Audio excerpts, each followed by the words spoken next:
So প্রিয় শিক্ষার্থী বন্ধুরা, আমরা এখন দেখব অক্টাল থেকে হেক্সাডেসিমাল। তোমাদেরকে যেটা মনে রাখতে হবে সেটা হচ্ছে অক্টাল থেকে হেক্সাডেসিমালে সরাসরি যাওয়ার কোনো সুযোগ নাই। অক্টাল থেকে হেক্সাডেসিমালে যেতে হলে প্রথমে তোমার যেতে হবে বাইনারিতে, তারপরে যেতে হবে তোমার হেক্সাডেসিমালে। ওকে, সো আমরা প্রথম যেটা করব সেটা হচ্ছে এই একটা সংখ্যা আছে, এটা অক্টাল, এটাকে আমরা হেক্সাডেসিমালে নিব। তাহলে প্রথম কাজ কি, আমরা প্রথমে যাব বাইনারিতে। এখানে আমি অক্টাল সংখ্যার যেহেতু মৌলিক সংখ্যা 7টা তার বাইনারি লিখে রেখেছি, আবার বাইনারি সংখ্যার সাথে হেক্সাডেসিমালের মানটা লিখে রেখেছি। এই টেবিলটা তোমাদেরকে সেকেন্ড ক্লাসে দেখানো হয়েছিল।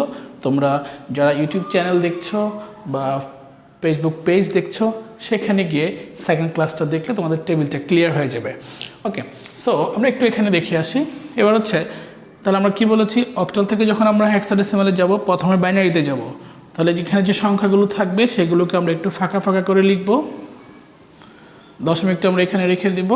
ওকে, এবার আমরা 1-এর বাইনারি কত, 1 লিখব। কিন্তু আমরা জানি যখন অক্টাল থেকে বাইনারিতে যেতে হয় তখন 3টা করে গ্রুপ করতে হয়।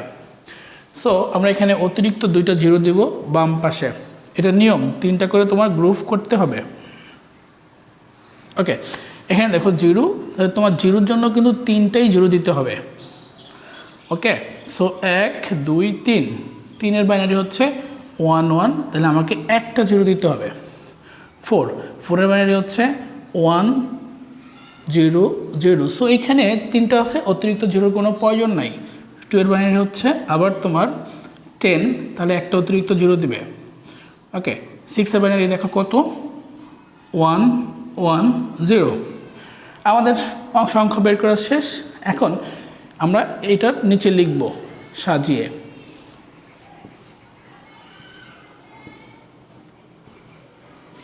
এখন আমরা দশমিকের পরেরটা লিখব। ওকে, সো এটা হচ্ছে আমাদের বাইনারি। এখন আমরা যেটা করব সেটা হচ্ছে দশমিকের পরে ডান দিকে গ্রুপ করব হচ্ছে আমরা 4টা করে। তার মানে এখন কিন্তু আমি বাইনারিতে আছি, তোমার মনে রাখতে হবে এই জায়গাটা হচ্ছে বাইনারি। এখন আমি বাইনারিতে আছি, তাহলে বাইনারি থেকে যদি দশমিক থাকে দশমিকের পরের অংশ ডান দিকে গ্রুপ করবে 4টা করে। খেয়াল করো 4টা, তাহলে এখানে কয়টা আছে আমার, 2টা। তার মানে হচ্ছে অতিরিক্ত 2টা জিরো দিতে হবে ডান পাশে, কারণ দশমিকের পরে ডান পাশে জিরো দিলে মানের কোনো পরিবর্তন হয় না। ওকে, আর দশমিকের পরে আমরা গ্রুপ করব 4টা করে বাম দিকে। তার মানে 1 2 3 4, এখানে এই দেখো 4টাই আছে। এখন যদি তোমার কাছে কোনো কারণে মনে হতো যে কম থাকতো, ধরো এগুলো ছিল না, তাহলে আমরা অতিরিক্ত আরও জিরো বাম পাশে দিয়ে নিতাম। তাহলে যখন আমরা বাইনারি থেকে হেক্সাডেসিমালে যাব তখন 0 দশমিকের পর হবে ডান পাশে আর দশমিকের আগে হবে বাম পাশে। এখন তোমার কাজ কি, এই সংখ্যাগুলোকে নিচের দিকে তীর চিহ্ন দাও।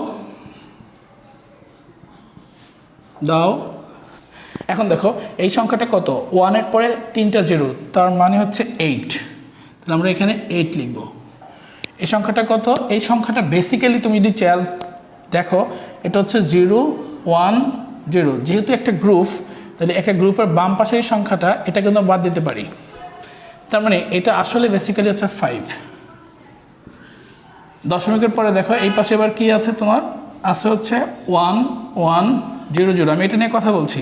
তার মানে এটা হচ্ছে কত, সি, তাহলে তুমি এখানে সি লিখবে।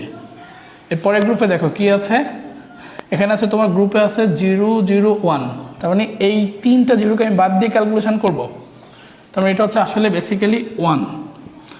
পরের গ্রুপে দেখো কি আছে 0 0 1 0, তার মানে এই 2টা জিরোকে আমি বাদ দিয়ে ক্যালকুলেশন করব, তাহলে 10 মানে হচ্ছে 2।